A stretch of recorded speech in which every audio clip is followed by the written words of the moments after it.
There. How are we doing, guys? Welcome back to another episode of the Richie Hicks Jr. Sports Podcast. It is our Week 2 NFL preview. I am your host, Richie, here with my guy, Mr. Mike Zappi, San Antonio, Texas. We are going to hit on the best games of Week 2, and we are also saving a spot for the least notables. Hint, hint, these guys might be on the least notables. You got to score a touchdown or even a point to get on the most notable games, and that even applies to my team. It's the truth, dude. They got to earn their spot back to, the featured games, so to speak. And if the NFL is giving them a second opportunity, Week 3 against the Niners, we'll see what happens there. Just bear with me, Zap. I'm going to be linking this out to my personal Facebook page. That's fine. And, honestly, if there was ever a week to have a get-right game for your Giants, this is the week. Yes, I tend to agree, Zap. Absolutely. Definitely. But important nonetheless, because this is the kind of game where if you don't take care of business against an inferior opponent, your season can be over before it starts, and it would bring back the horrific feelings of the previous seasons prior to last year's playoff berth and playoff victory, the first since their Super Bowl. So, yes, indeed, it's an important game. But we are going to start with Thursday Night Football, Minnesota Vikings and the Philadelphia Eagles. Zap, this game's in Minnesota. Is that correct? Because I believe I accidentally – is it in Philly? Oh, no, never mind. 2 years in a row, Week 2, it is in Philly. I just want to make sure I had the venue right. Vikings lost their home opener 2017. On our preview for the division of the North, I did predict that Minnesota was going to struggle to continue to win those one-score games. There was a Jordan Addison sighting, and I basically have the matchup of this particular game being Justin Jefferson as well as Jordan Addison going against the duo in the Philly secondary. That is going to be where the game is won. Keys to victory for the Vikings, in my eyes, they have to take advantage when the Eagles get winded. You brought to my attention recently how the Eagles going into the season were only running with 4 wide receivers, which is very rare. You don't see that. Part of that motivation was to have a litany of defensive tackles. But the thing is, a lot of these guys aren't necessarily in the best condition right now. So I'm expecting Minnesota to at least try to hit them with quick outs and try to run actually right at them to see if they can possibly get the Eagles on their heels. The Eagles didn't have the best Week 1 showing last year either on defense, so I don't necessarily think it causes for a true overreaction. They need to play more games. But I will admit that I do believe the Eagles are not as dominant on defense as they were last year, and I think that'll be proven true as more time goes along. I do think the Vikings will compete, but I think the Eagles still have a better team. I don't necessarily think it's going to be the 24/7 drubbing we saw last year. But the way I see it is if the Eagles could essentially say, okay, you got to beat us anywhere else other than Justin Jefferson, I think they'll be just fine. And more alarming, since talking about defense, is the Minnesota Vikings truly did not improve that very disappointing unit from last year. It might actually be worse. I like the Eagles here by 10. I do think the Vikings are going to be able to put some points on the board, but I got the Eagles winning this thing 30-20. And I don't necessarily think the score is going to be the game's going to be as close as the score. I can see a late Minnesota score making it a little closer. I like Philly here. I think they're going to be able to run the ball at will. And I think on offense, barring poor decision-making, they should be able to be just fine. They still got a very good offensive line, if not the best. Minnesota had a home game last week versus the Tampa Bay Buccaneers. What we saw last week from the Minnesota Vikings was you should not have let Dalvin Cook go. I don't see how this team can do it through the running game with Alexander Madison and Ty Chandler. I think neither do I. That's gonna be a major Achilles heel for this Vikings team. Look, I thought this Vikings team was going to be having a huge step back this year. We saw it week one. Now you have to go to the friendly confines of, the city of brotherly love that all of us fans love to hate. Oh, yeah.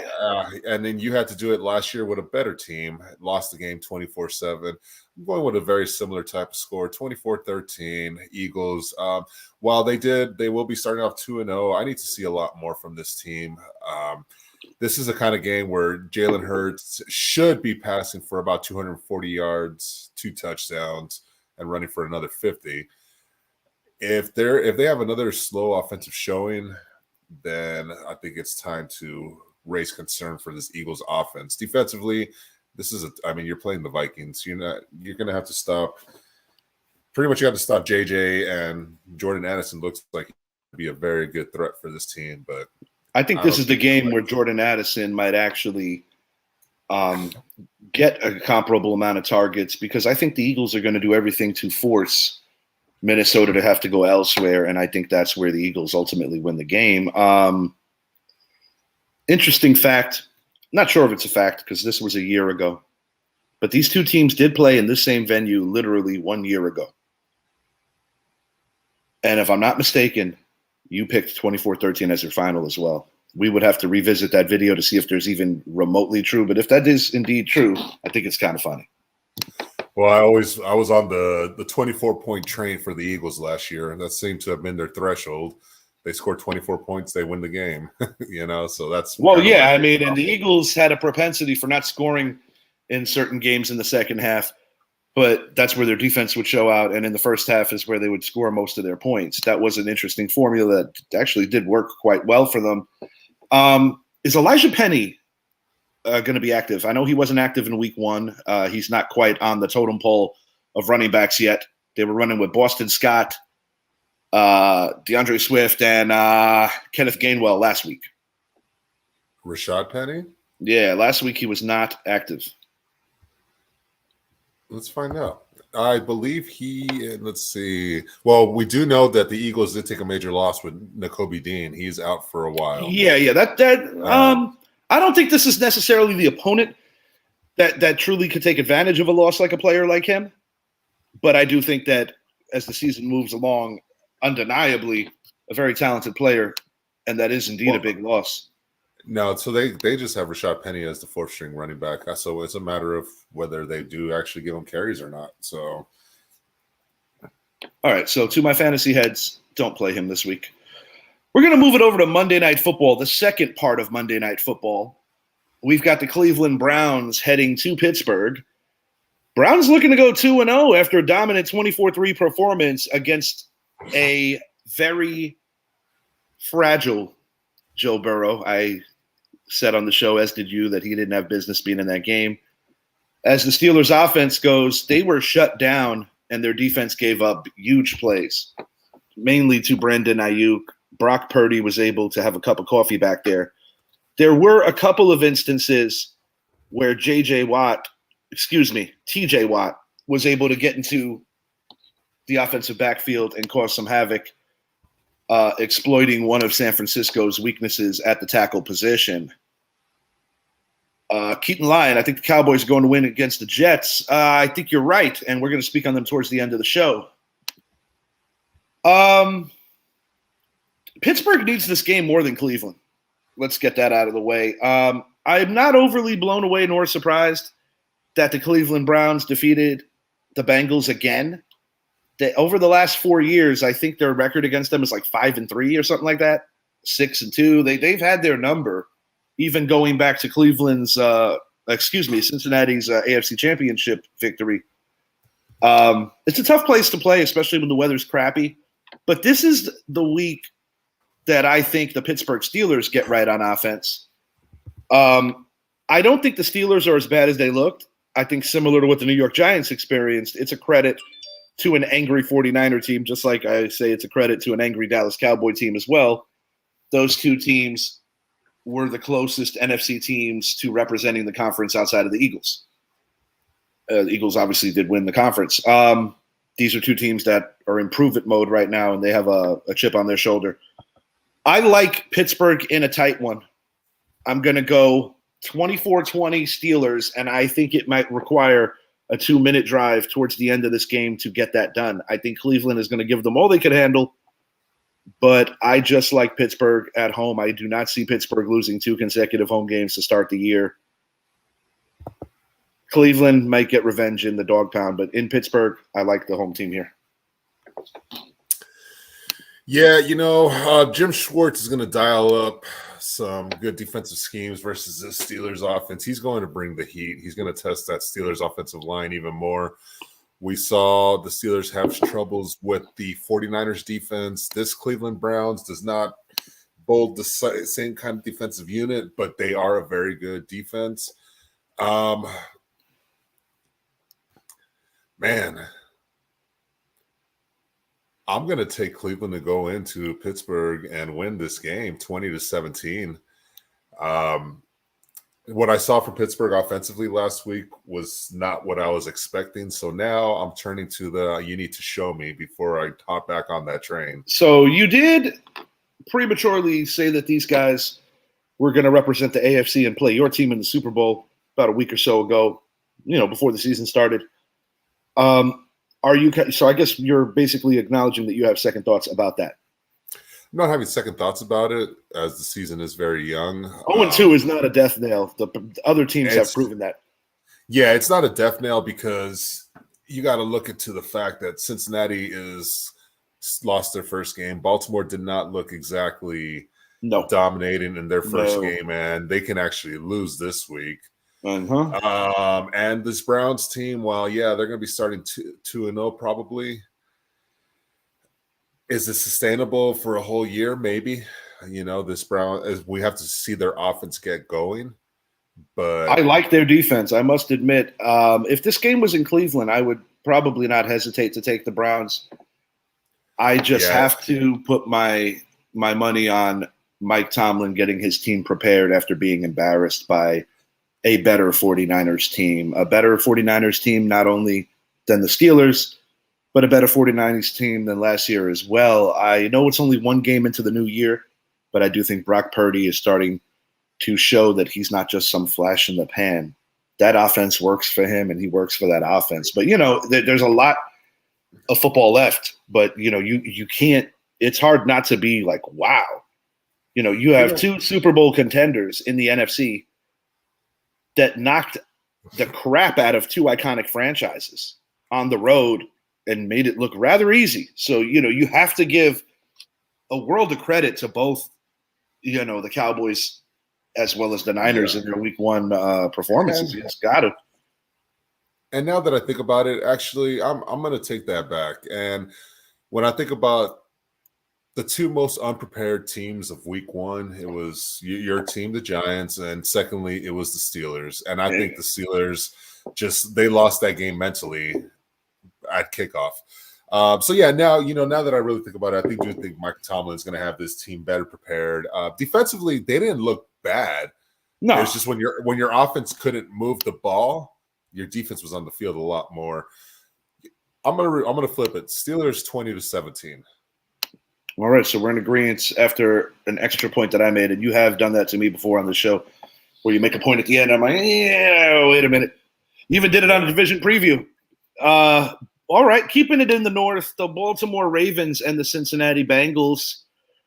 Ravens won in convincing fashion, but at the same time, it was the lowly Texans. They weren't exactly world beaters. They did what they had to do. The Bengals offense, as we already alluded to, never got going in Cleveland, only scoring 3. This is the team that the Cincinnati Bengals eliminated in last year's playoffs. I don't think this is necessarily a cakewalk for the Bengals by any means, but I do think that this is a get-right game where Joe Burrow is going to, kind of reconnect with his toys, T. Higgins, Jamar Chase. You might see a little bit of Joe Mixon. I expect Burrow to play better. I think the weather had something to do with it.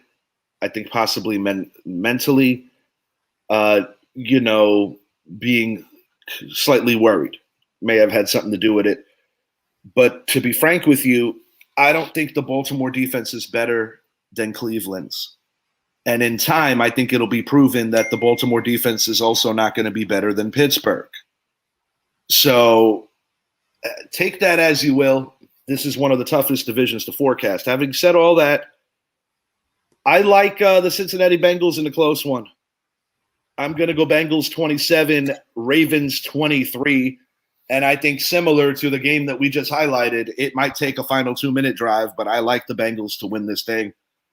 I could see a couple of frustrating drive finishes where the Bengals probably should have had 7 and had to settle for 3. I think that final drive is where they make it all work, and that will be their first identifiable moment of, hey, we're still an elite team. And, you know, in the Joe Burrow era, they have not gotten off to starts well in early September. But I do believe that they're going to win this game.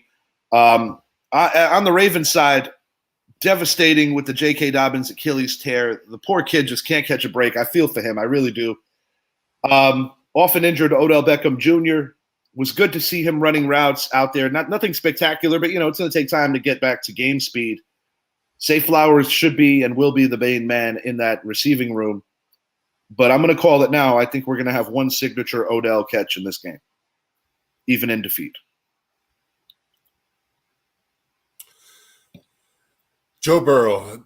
This conversation, it's Joe Burrow. He signed that record deal right before his first game of the year, 5-year, $275, $55 million average. And then he goes and lays an egg and passes for 82 yards or whatever the case was. Yeah, the guys getting paid didn't exactly have the best first impressions of the new year, because we could also say that about the man in East Rutherford. Yeah, but the thing is, he's 1-5 or 1-6 now against the Browns. Yeah, now he's not good against them. Now he's playing the Ravens, who he has won 4 of his last 5 against. 5 of his last 6, actually, if you include the playoffs. So this is a tale of two stories. I cannot envision a day where T. Higgins doesn't have a reception or Jamar Chase has another bad game. Burrow has another bad week. Oh, no. Jamar Chase is balling now that I have thrown shade to the wind of the next fantasy year within a matter of a few hours apart, striking 2 massive deals with you, Zappy. We are the defending co-champions. I'm very interested in repeating. You, on the other hand, are very interested in building a phenomenal team for next year. We do trade draft picks in our league, boys and girls. Basically, I traded a first in a deal that acquired me Jamar Chase to Zappy. He got my first rounder. And I also acquired Patrick Mahomes. Now, mind you, my starting quarterback going into week 1 was Josh Allen. So basically, I'm going to make a decision around the trade deadline of our fantasy league and figure out if Mahomes is the guy to trade to get like the most draft capital back or get the right player back to win a championship. Or maybe I deal Josh Allen. Whatever the case may be, you're a better team in fantasy when you have those 2 guys and you have options on a week-to-week basis. And there's one more trade. If this was a 2-quarterback league, you'd be sitting pretty with Allen and Mahomes. Yeah, you're not kidding. The trade also wouldn't happen in a 2-quarterback league. But back to the game. Yeah, I'm looking for Cincinnati to come out. I wasn't very impressed with Baltimore's victory against Houston. And the loss of J.K. Dobbins is going to hurt that offense. The one thing I'm very impressed with is Zay Flowers. He is for real, and I believe he will be the eventual number 1 receiver of this team. But I have Cincinnati winning this game. I think Jamar Chase and T. Higgins have themselves a nice day. 27-17, Cincinnati, and we have ourselves a 4-way tie for first in the AFC North after week 2. Definitely believable. All right. We're going to move it along to a team that made the biggest statement in terms of shock value. The Detroit Lions last week on Thursday Night Football, the season opener, did go into KC, did get a victory in Arrowhead. Granted, the Chiefs did not have Travis Kelce nor Chris Jones. Chris Jones was actually in attendance. It's a game that I still think the Chiefs should have won. However, they did not. You got to give the winning team the credit. Detroit, personally, last year, I think they don't necessarily win that game. They showed the mental wherewithal to overcome frustrating third downs that didn't go their way. And they were able to lean on them when it counted most and to put the game away. Jared Goff made the throws. And I'll be honest, so did Patrick Mahomes. Unfortunately, Patrick Mahomes' receivers just weren't interested in corralling those throws. As the Seahawks go, they were the reason why the Lions did not make the playoffs last year, but I think most football fans would agree the Lions looked better in the last part of last season, and it was unfortunate they didn't get into the dance. Seattle was light work for the 49ers in round one. 1 week into the new year, I think the allure and the mystique of the Geno Smith project is starting to kind of look like it did for most of his career. Maybe a flash in the pan, maybe just a rough Sunday, but a team that many people stuck a fork in before the year started pushed around the Seattle Seahawks on both sides of the ball and basically beat them in every phase of the game. You know, Aaron Donald caused a lot of issues for that Seattle O-line, and I have a feeling Aiden Hutchinson might follow and do some of the same. From a play calling standpoint, from a momentum standpoint, I like what Detroit's doing with those two running backs. I think David Montgomery has been awesome out of the backfield catching the ball. I love Reynolds right now, who is currently serving as their number 2 because of a suspension in that receiving room. And you have the veteran returning to Detroit, who's not necessarily going to be on the field a lot, but I think he's a good presence in that locker room. It all starts with Jared Goff and Dan Campbell, though. And these guys are believing. I got the Detroit Lions winning this one in convincing fashion. I'm going Detroit 30, Seattle 14. You know, Detroit's favored by 5.5 points. What I saw from Detroit last week was, while KC could have easily won that game, it was still an impressive outing by that Detroit Lions team. Defensively, they are scrappy. They're going to fight every down of the play. Aiden Hutchinson is the truth. Brian Branch, early player that's going to be in the running for Defensive Player of the Year, for Rookie Defensive Player of the Year. And offensively, you know, Amon-Ra St. Brown, you've got to learn to slow him down.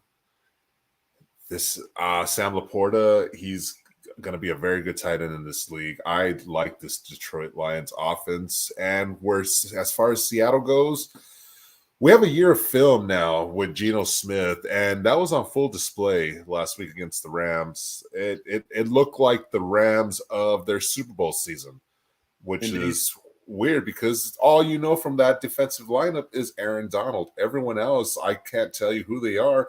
And even offensively, it's Matthew Stafford, Cam Akers, and name the receivers. It's the reincarnation of the no-name defense. That's what it is. And you know, you're missing your star in Cooper Kupp, and then you have guys like Tutu Atwell, and I can't even say the other guy's name. AD and the no names. AD and the no names. I'm gonna take Detroit in this one. Look, Seattle is not impressing me. You have all that talent, and Geno Smith looked lost. Now you're gonna have to face this very young, scrappy Detroit Lions defense. Yeah, I have a similar outing, man. Seattle, is it time to sound the alarm? Not yet, but if you're starting the year 0-2 and the 49ers will likely be 2-0, doesn't bode well. Detroit 30, Seattle 21. Late touchdown or late field goal by Detroit to put it away, but there's more questions for Seattle than there are answers. I like it. Yeah, and it's accurate. It's super accurate. We're going to keep it in the North, in my opinion, only through 1 week of football. The team that's going to pose the best threat to the Lions as the year moves along is the team they eliminated last year. Green Bay Packers 1-0 in A-Town. Falcons are also 1-0. The Jordan Love era started off very nicely against a common foe and a common victim of the Packers, the Chicago Bears, for pretty much a generation.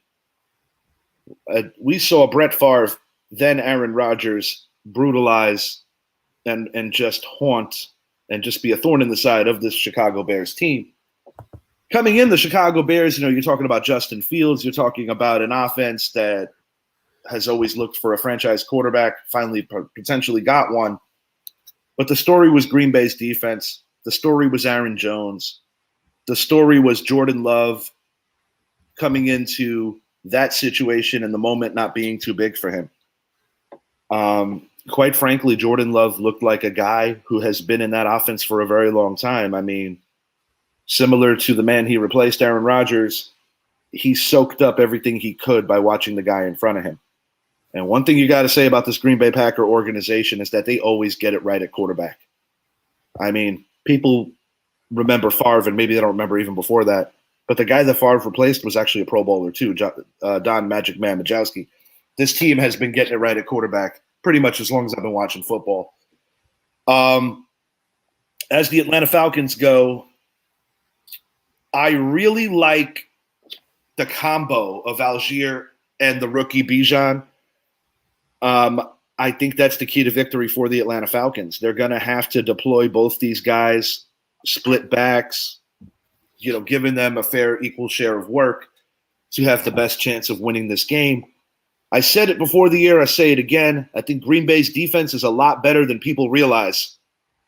And, Aaron Rodgers, I'm sorry about what happened to him, but I do question if he dipped on these guys in the wrong season because this team is a very talented defensive squad. I've got the Packers winning this one 34-24. And I think a late turnover is what truly seals the deal for the Packers starting 2-0 before they even play a home game. Atlanta's trending upward, but I just don't like this matchup for them. The Packers don't necessarily have to stop the run. They just have to be able to slow it down some. I think they could do that much. And I don't, if they can limit Bijan and co in the backfield, it's going to come down to Drake London having to make plays or maybe a secondary receiver. And right now, when I look at that Packers secondary, I just don't see them giving up a lot of big plays. I really liked what I saw last week. I think it continues. I think the Packers have improved to 2-0. And I think the Packers might be one of those teams that I didn't see coming that are going to be part of this playoff dance this year. Again, it's only September, but I like what I'm seeing in Green Bay. Well, for one, the Packers, I believe, have 9 first-round draft picks starting on that defensive side. Very young team. Last year they were ranked, I believe it was 27th in run defense. And then when I flip it over to Atlanta, I thought this team was going to have to rely heavily on the run game. And last week, I mean, they combined for 130 yards rushing. And when you have the likes of Tyler Algier and Bijan Robinson, I feel like that number needs to be up a little higher. I tend to agree. The Packers did a very good job of slowing down Justin Fields in that running game. They held him down to 122 or 124 yards rushing, where majority of that was coming off of the legs of Justin Fields. Now you're playing a Desmond Riddler who he can run, but he is not Justin Fields. He is not a Lamar Jackson type runner. He's just the guy that can get out of the pocket if he needs to, make a play, or get you 5-6 solid yards. Offensively for this Packers team, I think this is a bad matchup for Atlanta. Atlanta had the luxury of playing a rookie quarterback in Bryce Young and a very, I don't want to say depleted receiving core. They needed to beat them by more than they did. That's the best way for me to explain that part of it. And I don't know if they have enough to slow down the Packers. Packers are going to, if I'm the Packers, I'm going to put the ball in Desmond Riddler's hand and I'm going to say beat us. Right. I'm going to bring the safety down into the box. I'm going to ensure that we're slowing down Algier and Bijan. Give me the Packers by 10, 23-13, and on their way to a 2-0 start and keep pace with the Detroit Lions. Good stuff, Zap. We're going to stop here for a moment just to kind of hit over some of our less notables. These are my personal final scores for the less notables. Home teams are in caps. I've got the Tampa Bay Buccaneers improving to 2-0 over the Chicago Bears 26-20. Indianapolis getting their first win of the year against the Houston Texans. That's a toss-up. 2 bad teams. I got Indy. Buffalo Bills 30. Las Vegas Raiders 20. They get in the win column. I got the Chargers getting their first victory at Tennessee by 10. I got the New York Giants having a feel-good get-right win over the Arizona Cardinals 26-13. I got the Denver Broncos eking one out against the Washington Commanders 23-20, first win in the Sean Payton era.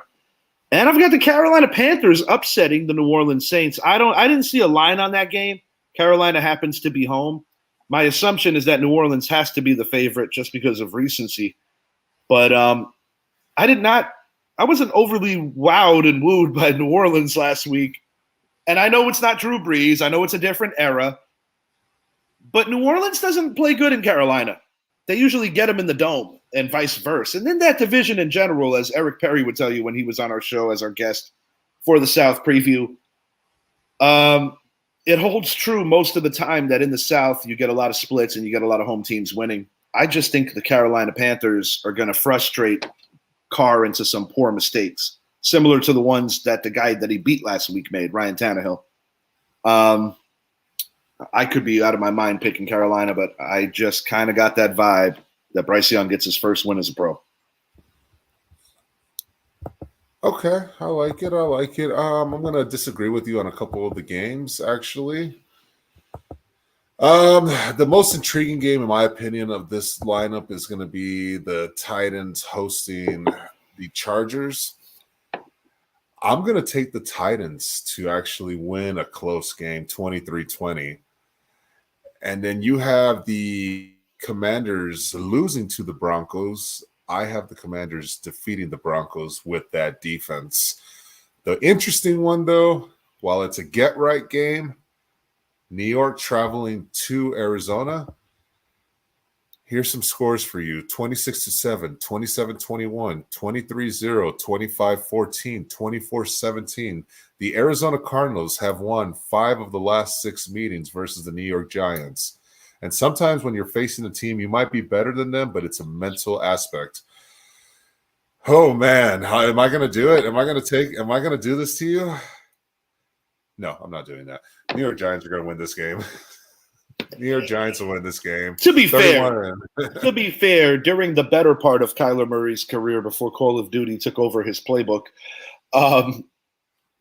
you make a point, and it's a valid one. If I'm not mistaken, dude, I think the last time the Giants beat the Arizona Cardinals, you got to go all the way back to the Kurt Warner era, or at least as I remember it. It was under Eli Manning. It was in 2011. Warner was – who the hell was their quarterback that year? Was Warner still in the league? I'm not sure, but the point is it's been a long time. 2011 was a long time ago. Anything closer than my final, I'm not pleased because it's not just about getting a cheap dub. You got to feel better about yourself because 4 short days after that, you got to play an elite 49er team in Santa Clara. The Kansas City Chiefs in a playoff rematch are heading to Duval. The Jaguars outmatched division rival Indy for a road victory. Chiefs lost in frustrating fashion. I don't know why I put 21-0. I'll fix that. They were defeated 21-20 to the Detroit Lions. That was a typo. My apologies.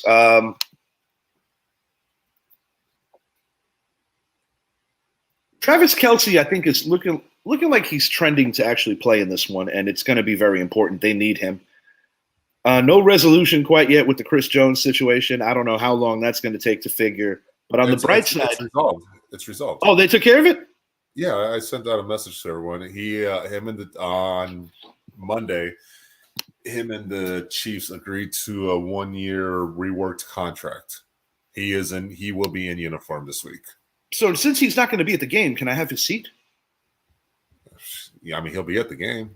Well, you know, he'll give up his seat. I'm sure he'll give up his seat. Yeah, I thought that was kind of cool how he was still supporting his team even from a distance. It wasn't a troll job. He was not there to support his team. He was there to troll and hope that, all right, if we lose, I need you guys to lose to prove that I needed to be there. Well, I'm sorry. It worked out. He deserves it. He is who he is. I will say this, though, on the bright side, Kansas City Chiefs did play well on that side of the ball without him. This game was lost because of Kadarius Butterfingers Toney, because of Sky Moore.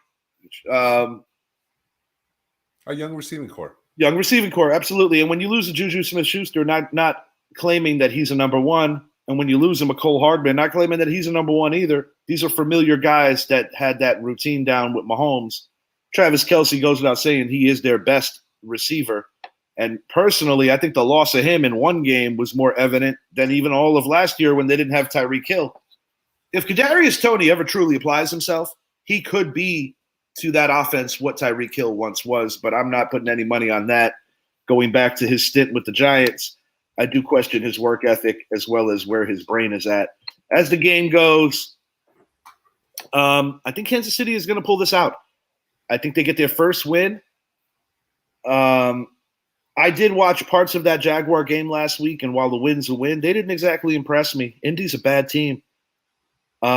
We both picked the Tennessee Titans in the offseason to win this division. I still got the Titans going 0-2 and rallying around to figure out how to win this division at some juncture. I still think that Trevor Lawrence, similar to Josh Allen lately, is a little too reckless with the ball. I'm calling for an Evan Ingram 3-drop performance.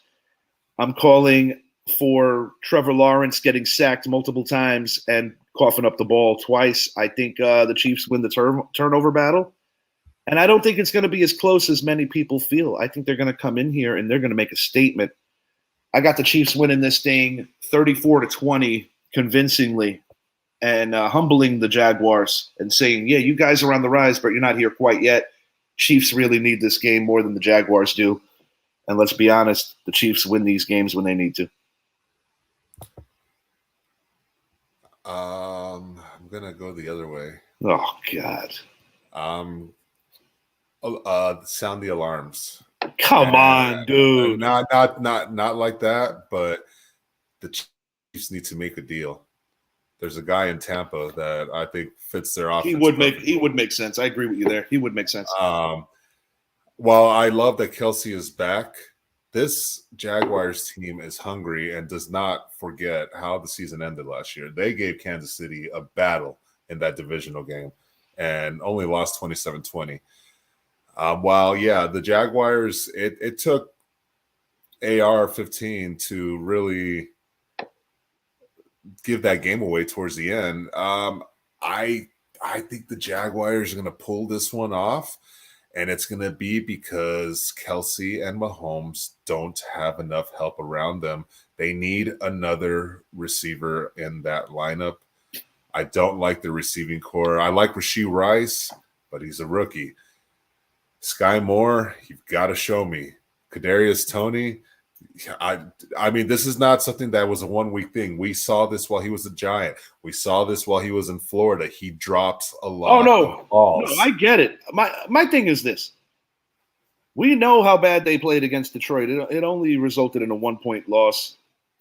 But you're not at home this time. No, I get that. But the reason why I'm holding out hope that the Chiefs get it right this week also is because I think they could do a little better than Indy, and Indy was able to put some points on the board against Jacksonville. I think Jacksonville has pieces to their defense. I don't think they're quite an elite unit just yet. The Chiefs are going to win this game.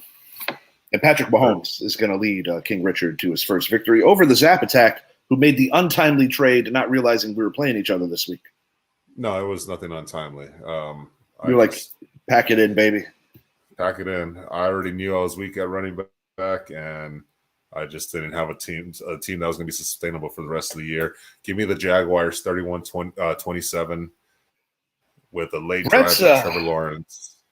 Brett's rolling with Kenny Pickett this week. He has not Brett, you are something else. Okay, San Francisco 49ers in their second home. They always play well in this stadium. Rams are coming off a dominant feel-good win at Seattle. 49ers, in my opinion, looked every bit of the Super Bowl contender that they were, propped up to be. Aaron Donald is still an elite talent. He has a lot to prove this year, or at least he thinks he does. And I do have a slight concern that the tackle position for the 49ers could be exploited at different junctures in this game. That's going to continue to happen as the year moves along. I also believe that Nick Bosa may get very up close and personal with Matthew Stafford. I expect both of these players, Aaron Donald, Nick Bosa, to do what they do best. But when you look at both defenses, the 49ers just have more. I think Dre Greenlaw, just all the way around, they just have a better defense. They have a better roster. They have a better team. And who the hell is stopping Brandon Ayuk this week? He is, in my opinion, on pace to have a career season. He's trying to get paid. No, indeed. Christian McCaffrey, when healthy, no one better at the running back position. I do think the Rams compete. I do think the Rams fight. But by the time the fourth quarter rolls around, I think the Rams are going to run out of juice. I think Stafford's going to take way too many hits in this game. And I've got the San Francisco 49ers winning this thing. I'm going to go 37-27. I think the Rams might jump on them a little early, but once the 49ers completely hone in, it's going to get bad for the Rams. 37-27. I think the Rams are a little better than people give them credit for, but they're not winning this game. If you ask me whose offense do I think is better, I would say Pittsburgh's. If you ask me whose defense I think is better, I'm going to say Pittsburgh's. And we saw what the 49ers did to them. They took their soul. They took their dignity. They took it all. And now you're playing a much more inferior team. And yes, the Rams, you're at home, but I'm sorry for the Rams. They don't have home games. The divisional prowess is what, in my opinion, gives the Rams the puncher's element to this. Well, I could see the Rams getting up 2 scores and still losing this thing. The Rams have won one of their last 8 games versus the 49ers. Shanahan. Yeah, they never beat them. Shanahan has McVay's number. The one that they did win was the title game, though. Well, title game is a far fetched right now.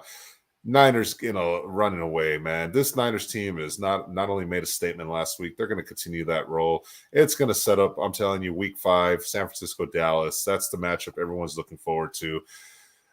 49ers run away in this one as well. 33-10. They're too good. They're a damn good team. And the Rams don't really possess that guy at right tackle. Aaron Donald, he lines up in the middle. It's going to be another big day. Yeah, I don't think it's going to be much of a game personally. And the crazy thing is the 49ers start their first 2 games on the road, and they're about to be home against your team the week after. Oh, man. Shit. All right. The New York Jets, you want to talk about traumatizing. You want to talk about what in the name of H just happened. I thought the Giants were traumatized after putting together a nice little drive to start the season, getting your field goal blocked, and then everything just went downhill after an emotional Queen Latifah rendition of the Star-Spangled Banner. Jets were like, oh, did that get you emotional? Did that rip your heart out? Hold my beer. Aaron Rodgers comes out to his supporters in MetLife with the American flag, just like a different kind of vibe. The biggest Super Bowl expectation I recall the Jets having, honestly, since the 99 season, and Vinny Testaverde had an eerily similar injury super early in the game against the New England Patriots, and that derailed the Jets' Super Bowl chances in the Bill Parcells era. This had that same ugly feel. The difference is the Jets still won this game, and I think the Jets deserve a lot of credit in terms of their gutsy performance. Robert Saleh is never going to allow this team to quit. I will say that. I know that you wanted to get on the Jets for something in regard to not bringing over a special friend of Mr. Rodgers, that being David Bakhtiari. When I think about the investment, the non-protection financially, and just the risk level of bringing in a 40-year-old man to save your franchise and win a Super Bowl after 5.5 decades, to not bring his most trusted confidant in life, as in the football realm, also on the field in David Bakhtiari, you had to package that together instead of worrying about Lazard and Mercedes Lewis and Kabi. Listen, an injury could happen at any time, at any juncture of any game. But when I saw what happened to Aaron Rodgers in week 1, immediately I said to myself, if it didn't happen tonight, sadly, this was going to happen at some point. I'm no doctor. There's always that outside possibility that he could get healthy in time for a playoff game. But, he is 40 years old, so it's not something that you necessarily want to bet on. I will say this. I do think Zach Wilson is in a better place this year than he was a year ago. I think he's a little more capable and a little more confident in taking over the reins. And I think it also helps that Aaron Rodgers will be a good teammate. He is going to be in his ear. He is going to try to do his best. I believe Rodgers whether it's smart of him or not, will try to come back next year. This Cowboys defense, we spoke on it on Monday. Stuff of legend, like the way that they did everything possibly right. If there was any positive for the Giants to take away from that game, was that they had one good drive early on, and that defensively, believe it or not, they actually didn't play that terribly. But no, the Cowboys right now are looking like a team that's on a mission, looking like a team that was really pissed about the way their season ended. And it's unfortunate because I was looking forward to seeing Rodgers and the Cowboys given his history in AT&T.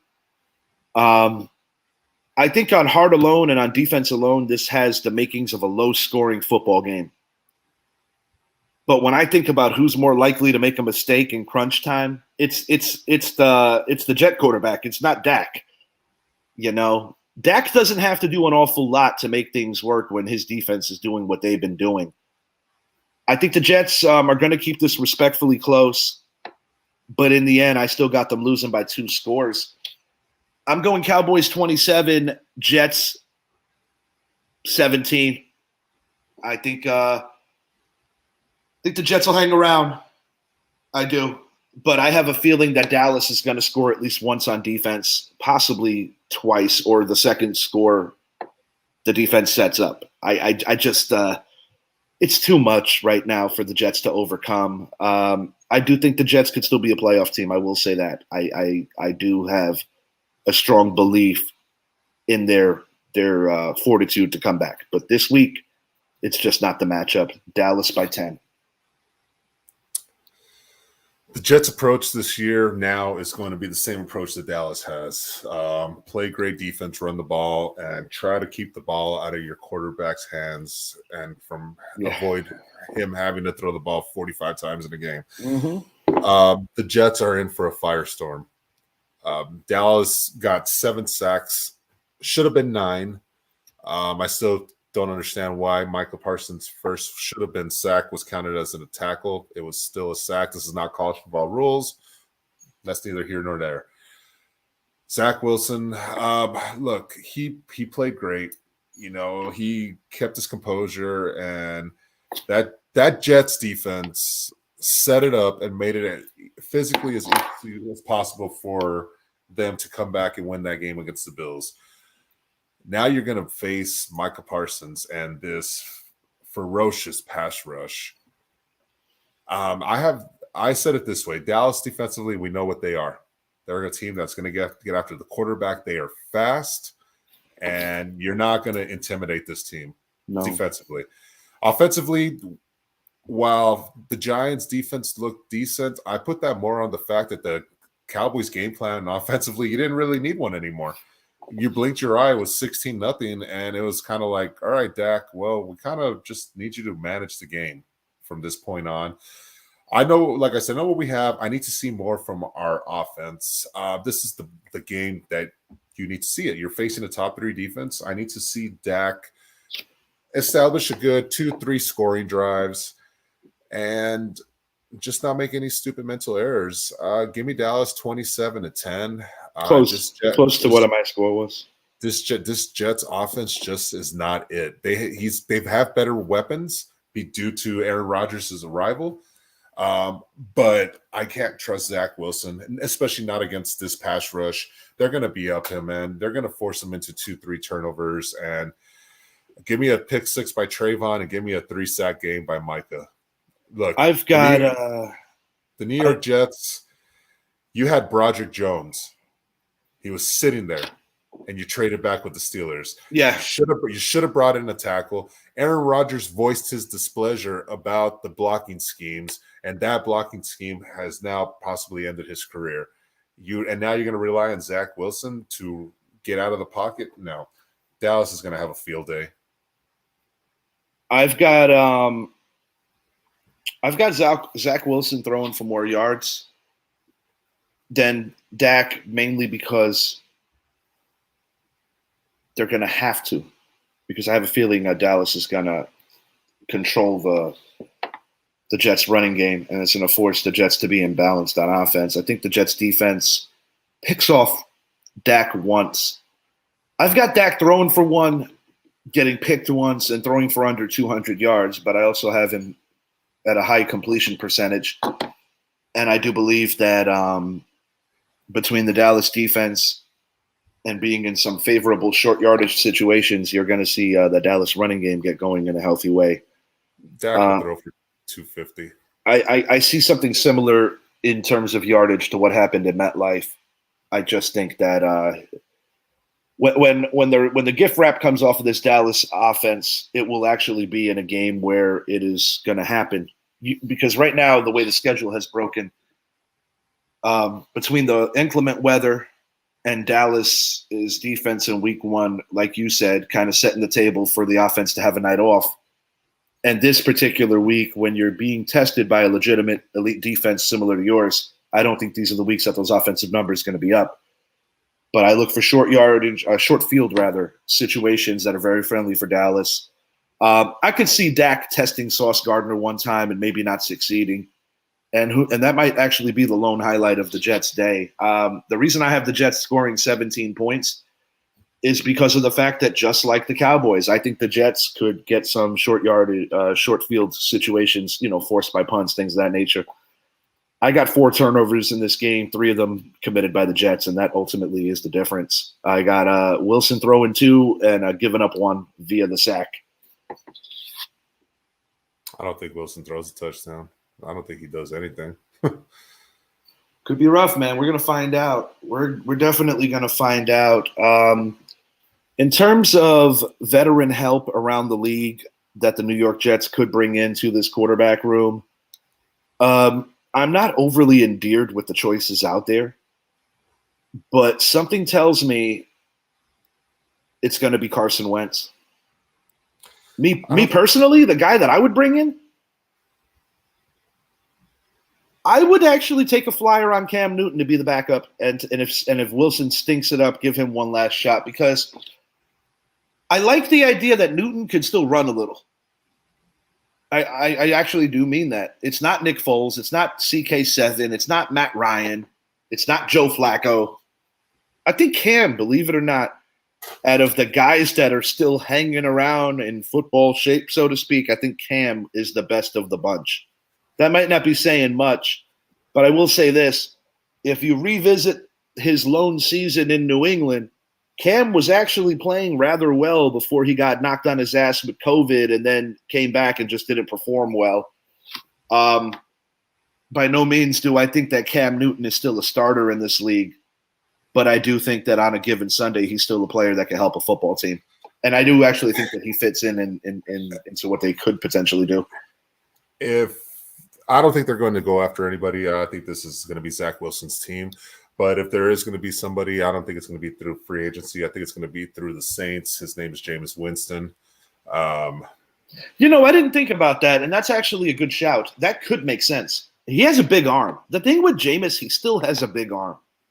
And it's just I don't think there's a viable free agent out there that makes sense. Carson, I mean, I'm not going to Cam Newton. I'm not going to a guy that's been out of the league for a couple of years now. I'm just not doing it. To be honest, Wentz would probably make more sense backing up Mahomes.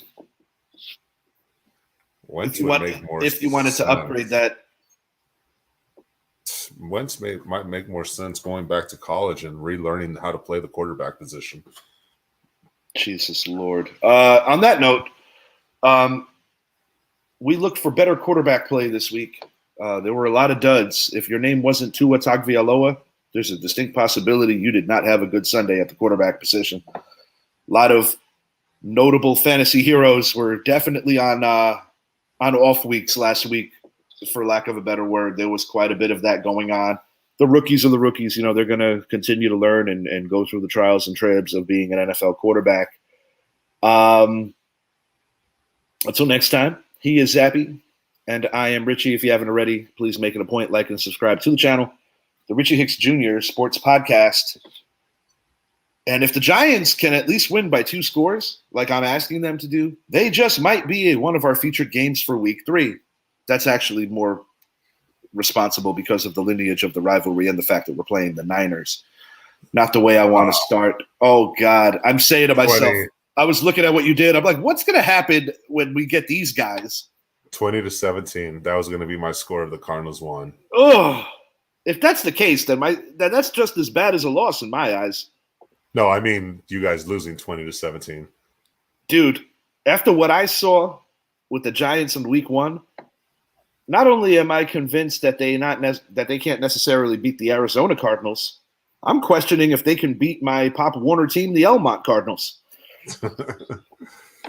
Hey, it's going to beg the question, did Daniel Jones deserve that contract? It's not always about what you deserve. Sometimes it's about the organization saying, we already put this much time into you. Are we willing to take that much of a step back to have another guy learn the system? And I also think that when you basically get the football and you have about 0.7 seconds to look up, it doesn't matter what you deserve. I'll tell you what he deserves, not to get karate chopped by Micah Parsons 0.7 into the play. But he did. And that's why I think the Jets are in for a long day, because they're going to fall behind early and have to pass the ball. Zach Wilson's not doing damn. Quite frankly, Zach, there's going to be a lot of offenses and quarterbacks that are going to be in for long days. I will say this. The Giants, similar to the Jets, need to get on the phone and figure out some of these solutions. Zach Wilson is younger. He has the ability to extend a play longer than Rodgers with his legs, but that's not the point. And it's kind of frustrating on a certain metric. The Jets go in there, get the hot toy Rodgers. It's been the trend. Get an older quarterback, yada, yada, yada. But the thing is, when Tampa did it with Brady, they had the O-line. When the Rams did it with Stafford, they had the O-line. To me, it's like painting the car but not putting in the engine. Sorry. And there's a reason why they are the Jets. No knock on Robert Saleh. I think he's a damn good coach. But there's a reason why things like this happen to the Jets more often than other teams. Fundamentally, they don't make no damn sense. Sorry. It's the truth. You bring in a guy that's 40 years old that has limited mobility, but you don't get him the right offensive line and you don't make him feel comfortable with your blocking scheme, but you give him all that money and you don't protect your franchise in the trade. Make it make sense. But like I said, I don't wish injury on no one and all this other shit. But when I look at the fact that the Jets basically signed up for a nightmare and it came to fruition, it kind of takes a little bit of the sting off of the 40-0 kick in the testicles. Yeah, it came to fruition indeed. And I don't wish it on anyone. Believe me when I say that. I don't have any bad for the Jets, and I honestly don't have any bad for Aaron Rodgers. But quite frankly, I don't think that they truly thought it through. And I think as the process of that whole thing moved along, I think Green Bay kind of had them bent over the whole time. Because if you look at what Green Bay did in Week 1, they're young, they're going in the right direction. And when you take into consideration that Green Bay is going to get a lot of draft capital over the deal that they made. Yeah, Green Bay won that trade. And not because Rodgers got hurt. Green Bay won that trade because the Jets were thirsty. Until next time, he's Zappy, and I am Richie. I appreciate you guys watching the show. We will be back with an announcement in the near future to tell you about the next thing we're going to speak on. And to the viewers, as you already know, we do our Monday morning quarterback shows on Monday mornings. And every Wednesday, look for us for these divisional previews. And we will be hitting you with some evergreen content as well. I wish all the teams health above all else. Don't want to see the injuries I saw in Week 1. We are out.